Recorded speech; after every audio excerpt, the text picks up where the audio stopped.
All right, how's it going? So I'm going to show you what I do as a real estate broker, behind the scenes, and how I invest, how I help investors, and basically a look down the rabbit hole of how much fun this is. So today, the last 2 hours, I've been looking at investment properties right now, land right now for investment holds, cash, looking for good places to just store or hold money. Land development, not even development, this is just raw land, timberland, in hold, which is fine. Good place to lay large chunks of money. A lot of insurance companies do, a lot of different big corporations actually buy a lot of pieces of timberland when you do the research and look at it. It's kind of cool. Just large places to park money. Then after that, looking at auction homes, of course. Auction homes are starting to come back. Foreclosure. If you haven't noticed, it's almost like a reverse market. A lot of people call it the Great Freeze now, almost like 2008, but instead of jumping, it's basically everything's frozen with interest rates, prices, everything's kind of frozen. And to be honest, the investors have come out of the woodworks. Everybody's looking for auction homes, foreclosures, or anything like that, and they know why. What's going on is we have no inventory and we have nothing that's priced right. So what they're looking for is homes between, at least here in Washington State, Olympia especially, they're looking for homes between 225 to 275 to even 300. I think that offers up to 325 or so. And they're going to put 50 to 70,000 into it. They're probably 380 to 400, and they can turn and burn it real quick and sell it for around 475, 460, depending on how much they push in there on the money on the backside. So they're making a quick 50, 70, $80,000, maybe a little bit more depending on how much they spent. But that's what they're looking for now, is to buy cheap homes around the 250 to 300 mark here in Olympia and turn and burn them for 400, 425, up to 500, because our mark's around 500 right now, and realistically around the 450 mark to 475 mark, it's on fire. We have so many people looking for that, first-time home buyers and everybody else, that the flippers are just clamoring for homes. And so auction homes everywhere. We're starting to see foreclosures. So this one's out in Arkansas, because I know they've been booming again. Actually a really good rate of return on this one. Then I was also following the solar eclipse. Huge dork, yes, but the solar eclipse next year, if you haven't tried, have fun with this. This is just another tangent on the ADD train with real estate today. This line right here, everybody's following the solar. So if you go to book a hotel during these dates when this solar eclipse happens, good luck on any of these places. I have friends that have booked multiple hotels that are all booked out for RV parks, camping for the hotels. They book extra rooms, everything. They're either going to sell them back, they're going to cancel them. It's crazy, but following the solar eclipse next year, it is all booked out. It's insane. So that took me on the tangent of trying to find a hotel because it'd be cool to see this. Instead, I went to Bid for Assets. Bid for Assets has always has cheap chunks of land. So if you haven't been here, take it with a grain of salt. You have to figure out what you're buying with it. But a lot of these are like $1 to $500 pieces of land, like this one here. 0.29 acres. It's out in Horseshoe Bend, Arkansas. It's these little neighborhoods out in BFE. Let's be honest. It's out in, where is it out in? It's out by, actually, Turkey Mountain Golf Course is only 7 minutes away, and the golf course looks freaking amazing, to be honest. And so it's 7 minutes away from there, and it's out in Vantage Lane out here. There's a few little homes out there. Well, that's just one I clicked on, but it's one of these parcels right in here. So they have a few little homes in the neighborhood. There's not much to the town. When you click on the town, not much. There's a little airport, though. And then there's a little marina, Boxhound Marina, an RV park. So it looks cool. Looks really cool, actually. But that piece of land, this one here, is selling for $499. So I figured instead of paying for a hotel, I can buy almost a third of an acre for $500. Taxes, what, 20, 50, $100 a year, if that. Take the RV, pay someone to clear out a little spot. Maybe since there's homes there, I could run power. Maybe figure out either well, I'm assuming, or if they have city water off some. So it cost me a few $1,000s.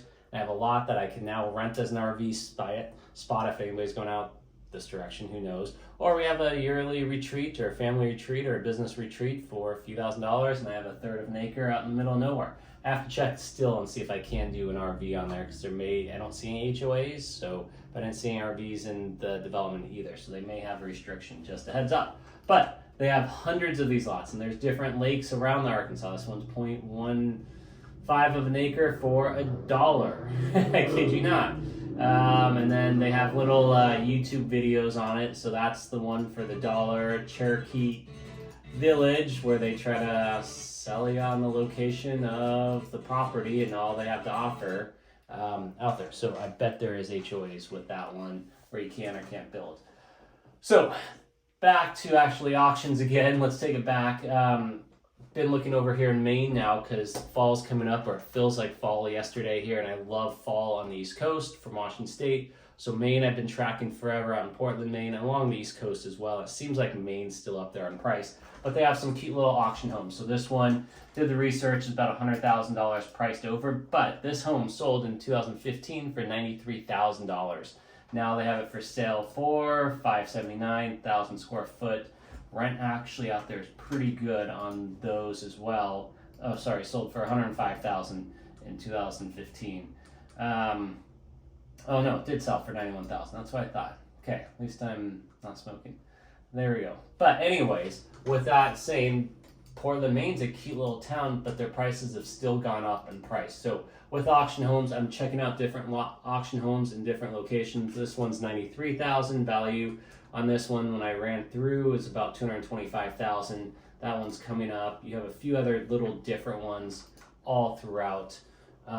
Just auction sites everywhere. So if you're wanting to look at auctions investments, even Olympia here in Washington, there's so many different auction homes. Now the hard part is to get the auctions to actually win the auctions. There's cash buyers right now, but there's high-end cash investors that can swoop in and take the auction homes if they're good.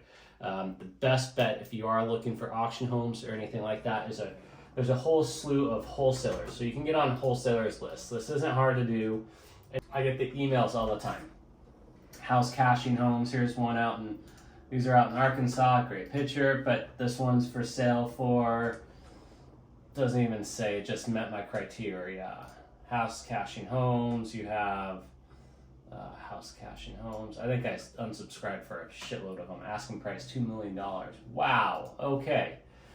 Anyways, you can get on wholesalers lists. So basically, what you can do is you get on a wholesalers list. You can go through, subscribe to all these different wholesalers in any state you want. They're everywhere, and there's different wholesalers. So you'll see, if you're looking in Maine, go for wholesalers. Those wholesalers will then either start emailing you and calling you, especially if you contact them and start talking with them, build a rapport, say, yes, I have the cash, I need hard money loans. They'll even help you find hard money loans if you need it. I definitely recommend doing your own hard money loans. But you can go to those wholesalers and say, hey, send me a list, and that's the better way to get on there. Now, do I like wholesaling? Not really, I'll be honest. A lot of people, I'll go back and forth with this because you'll see agents, I'm careful how I use my words. There's some agents that are wholesalers I know, and they're great people. I'm not particularly, I don't like it because basically you're going to that person saying, hey, I'll buy the home, give you the cash. Now, if they list it on the market, especially as a realtor, we can list on the market and probably sell it for $20,000, $50,000, $100,000 more. Now, their catch with wholesalers is it's nice. They go around, do all the marketing for you, they sell it for you, just as realtors do, but they bring cash buyers, and that's the difference, I believe. But in real estate, we can still bring cash buyers. So there is no really difference other than wholesalers seem to get it for a lot cheaper as is than they would as a real estate agent where we list it and sell it for more. So I guess I'll digress. Wholesalers, I feel like sometimes hoodwink the sellers and just give it to them for cheaper. Where the real estate agent comes in, yes, it's probably a mess. Yes, it needs to be sold as is. Yes, it needs to be sold as cash. Where the wholesaler says, we take care of all that. Where they basically just call the cash buyers and say, hey, here's what we have. The real estate agent can do that, but we can list it on the market and let everybody see it instead of just a handful of select people. Those wholesalers have a list or email out. And if they can't hit anybody that's going to buy it, you've really niched yourself in having someone try to buy it. Where if the real estate market, you list it everywhere on Zillow and everything. So then if I'm a wholesaler or whatnot, I can find it. So there is actually a lot of good buys on Zillow where the people don't go the wholesale way. The realtor tries to get it. Now you're paying a little bit more of a premium because the real estate agent, of course, is trying to get higher, plus real estate fees, everything like that. So yes, I get the wholesale. So if it's already wholesale, it's under contract, we're through all that garbage, yes, I will buy wholesale homes. So will everybody because they've already signed the contract. Their wholesaler already got a hold of it, so fine. We'll go ahead and buy it. Now, does that feed the beast? Yes and no. It's still going to be there. So if someone's going to unfortunately let someone take that and wholesale it for them. Maybe it is a service for them. Maybe it does help them, so fine. But honestly, I think you could still get a better price selling it as a real estate or online. But I'm a realtor, so bring on the comments. I get it, I understand. But anyways, to find the wholesalers, go to the state you want to look at.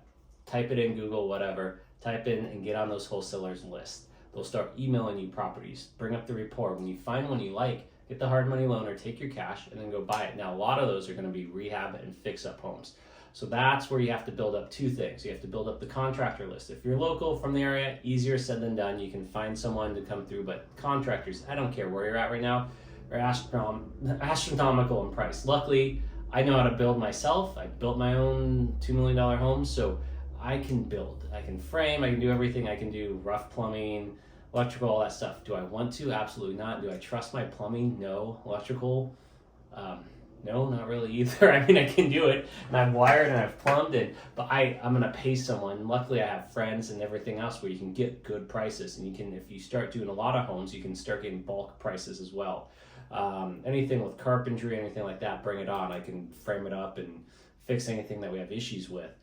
The catch is with it, if you're in a different state, it's a lot harder to do. So you have to build up that rapport with the wholesaler, then you have to build up rapport with either local real estate agents or even property management companies. I find property management companies are great too, especially in the South and East Coast. They have amazing companies, and their fees are like $100 to manage a home, depending on the price, because some of the homes buying are $50,000, $60,000. And then you're renting them for $800 to $1,000, which is a huge cap rate return, and they need anywhere from $10,000 to $20,000 worth of work. So the property management actually has really good contractors that will come and go and actually help fix them up because they want the rental. They want to do the property, especially if you're going to buy 5 or 6, and they even may have stuff off market for you as well. So when you start making these calls and you pick the area, that's going to be the hardest part out of all of this. It's not finding the homes, it's not finding the contractors, property management. All those you can call and start building up rapport, start building up your database, start your LLCs. Easier said than done, or easier done. I mean, it's just easy, but it's finding the area.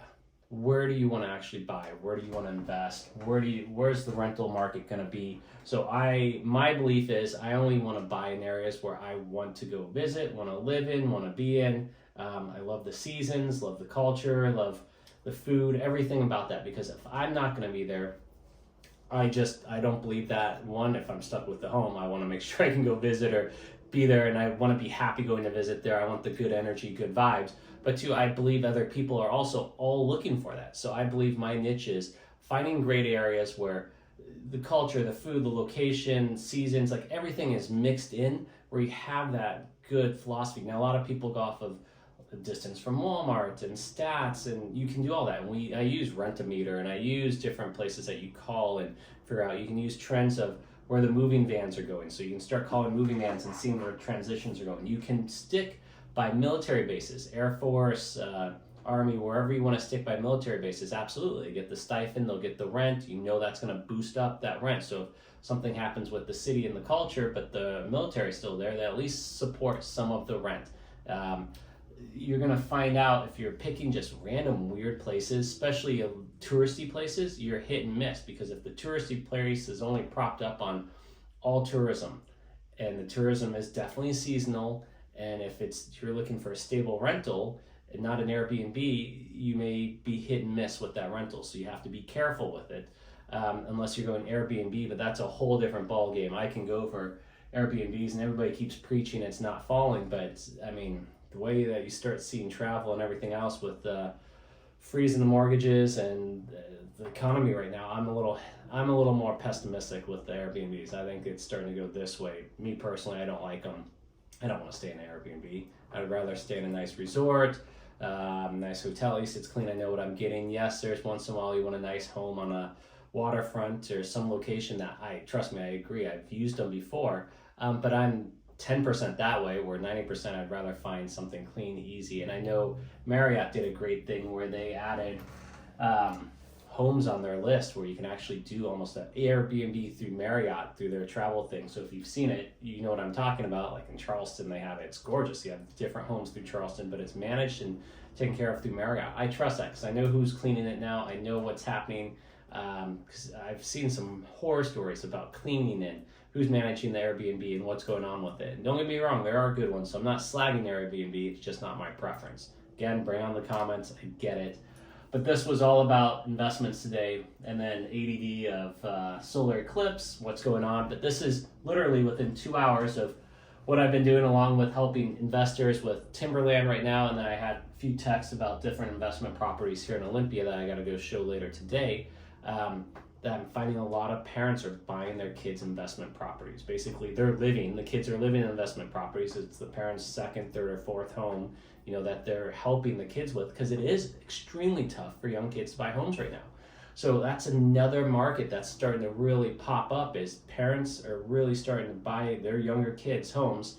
You have to be careful though, the parents can get pushed back and forth with the kids, and ultimately then you start getting away from investments and then just what the kids want and the parents have to. So it's a whole different ball game of negotiating. It's not just here's some investment home, here's what I think, here's rent. It's area, does the kid like it, where's the kid working, so forth. And you have to be cognizant of that and help the investor / family buy for their kids in the right spots. Okay, and then finally, before we wrap up here, also what I'm doing is looking at commercial properties. So I don't know if you do much commercial, but commercial investment's huge right now as well. So industrial spaces are ginormously popular. They still are. They're still going like that. But using CoStar LoopNet, it's great. So I'm looking at different investments going around the country. I love it. RV parks still big because RV sales are still skyrocketing. I start to see it level off a little bit, but people are still camping like crazy. A lot of them converted old camp spots. New thing is buying industrial spaces to convert to apartments because we have nothing to build. It's cheaper almost to buy a big industrial space building. What is it, like maybe $100,000 per unit to convert it in, depending on the area. So now you're taking let's say a 10,000 square foot unit, and you're making them all 1,000 square foot at 100,000 a square foot a unit. That's huge. That's amazing rate of return, especially with the rental, depending on what you get that building for, because you can't build it for that much, depending on where you're at, depending on how much the building needs infrastructural and everything else. And so someone was giving me a tough time about it, and then they ended up doing it, and so did another person, and they made a crud load of money. So it's just depending on what you're wanting to do. I was going through, we're on the main thing, so the main continued down here as well, just on the commercial side. So you notice a theme today. We're on the East Coast thinking of fall with Maine, and we didn't touch Vermont or New Hampshire or anything yet tax-wise, and Albany taxes are crazy, but Albany, New York has a bunch of investment buildings depending on how much you want to put in there. But again, state taxes kind of kill it for investments anyways. But Portland, Maine here was a cool one that I saw. This one's 84 acres, industrial building. So not only could you do storage or warehouse or anything, do little private, basically workplaces, like little industrial workplaces. So you have little 1,000 square foot or 1,500 square foot workplaces that you could rent out or do storage unit. But then you have the 84 acres to develop. This one went pending. Of course it did. I mean, that was a great one. It's at 1.5 million, $107 a square foot. How big was the building? Building's 14,000 square feet. Sewer, water, natural gas. I mean, there's a gold mine. So that was, whoever snagged that, it's brilliant, because not only can you develop the land with needing buildings, and it's right outside whatever the main city is, Bangor, Maine. So that's huge up that direction, because you have the military up there again and everything else. So someone's going to either develop a big site for home development, maybe section it off, 5-acre spots, who knows, and then you have the industrial space to make storage units or whatnot. So that's kind of another thing I was looking at today. If you can find an industrial building, I mean, here's one that had 5 units. This one's down Portland, Maine, and the cap rate when I computed it came to about 5%, which isn't bad for the area of Maine. 5 units, I mean, a 5% cap rate, everybody likes 5 to 6%, depending on rent and how it's going down there as well. I don't know the area as well, so it's kind of cool. It's already done though. I'd rather find something where I can make more of a rate of return by finding the old building and then converting it into the apartment places. So I think that's kind of a new gold rush, or has been a gold rush for a while. I think it's the catch is taking the old building as long as the structural is good and coming in and converting it to apartments. So there's one downtown Olympia here that was $500,000. This was about 4 or 5 years ago, $500,000, and then you could have converted 9 units, I think, into it, and it was amazing. That would have been a great place to actually turn and burn condos, not apartments, because condos is not, we don't have enough condos here, so you could turn and burn and made enough capital off that to even gone on to another few different projects. So commercial with all these different places, with auction sites, Hubzu as well is another one. I think it's finally starting to come back. Auction.com, of course, bid for assets, BookNet and all those. Now there's a lot of stuff moving off market. So if you have any questions about off market, I have investors that move a lot of stuff off market. They sell a lot of stuff off market. A lot of them are doing owner contracts right now with enough down. They want at least 25% down. Some want 40% down, 6 to 6.5% terms. Most of them only want 5 years with balloons or no balloons, depending on the property, the location, what's going on. And a lot of these are multi-units between 12 plexes to 25 to 40 plex units. Some hotels, some that had like 6 duplexes, some 4 plexes. It was crazy. So if you're looking for off market, at least in Washington State, let me know. I have some investors that have some stuff. Some even do owner contract, but it can't be weird stuff. Just there's all kinds of stuff I get phone calls on of doing this, but then giving the money back, and then they go invest, but then you can hold on another property, and it's just all this kind of bullshit, slimy stuff.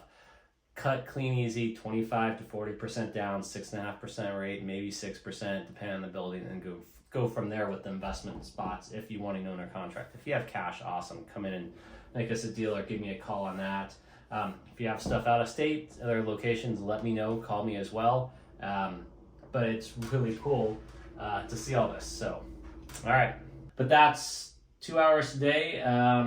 It gets a lot more ADD than that. This is a little tame today. But just wanted to show you on the back end what I'm doing with real estate. Paperwork's all around me. Files all around me. I got to go work out right now. So Captain Ron, have a good day. Talk to you guys later.